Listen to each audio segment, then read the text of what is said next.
Heatmaps are one of the most useful tools in your mobile analytics stack. They don't just tell you what users are doing, they show you where they're doing it, helping you identify opportunities to optimize your app. But not all heat maps are the same, and if you don't know when to use each type, you could miss out on critical insights about how users interact with your app.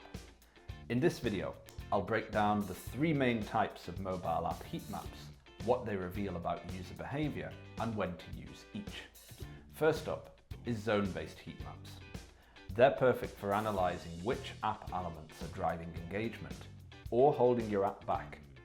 Zone-based heat maps give you a high-level view of app interactions, showing metrics like tap rate, which is the percentage of users who tap on specific elements, and exposure rate, which is the percentage of users who actually see an element on their screen.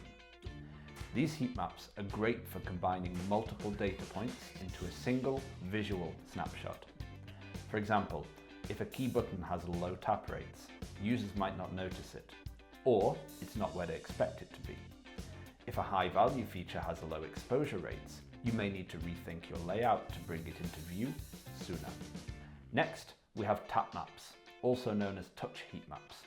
Tap maps show you exactly where users are tapping on your app, which is one of the most direct ways to see how users are interacting with your interface. Tap maps are best when you want to focus on optimizing touch interactions, like buttons, menus, and other clickable elements. They also help you identify friction points like dead clicks, which tell you where users are tapping on non-clickable elements, rage clicks, which are repeated taps on the same spot, showing frustration. For example, if users are repeatedly tapping on an image, expecting it to zoom, it's a clear sign they're looking for a feature that doesn't exist yet. Or, if a key button is getting no taps at all, you might need to reposition it or make it more visually distinct. Last but not least is scroll maps. Scroll maps show you how far users are scrolling down your app's screens or pages. They help you understand whether users are seeing key content like CTAs, product descriptions, or forms. They are ideal for evaluating long-form content or multi-step screens to ensure users see the most important elements. For example, if most users stop scrolling halfway down a page, it could mean the content below isn't engaging enough, or your page is just too long.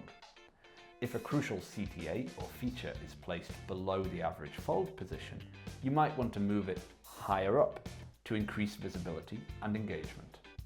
Each type of heat map gives you a different perspective on user behavior. Zone-based heat maps help you analyze engagement and visibility at a glance.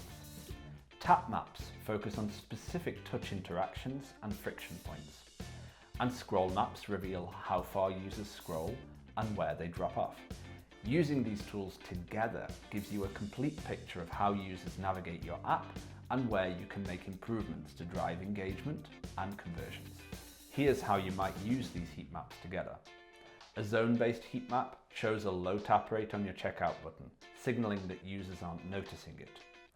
A tap map reveals that users are rage clicking on a non-clickable image nearby, meaning they're distracted or confused.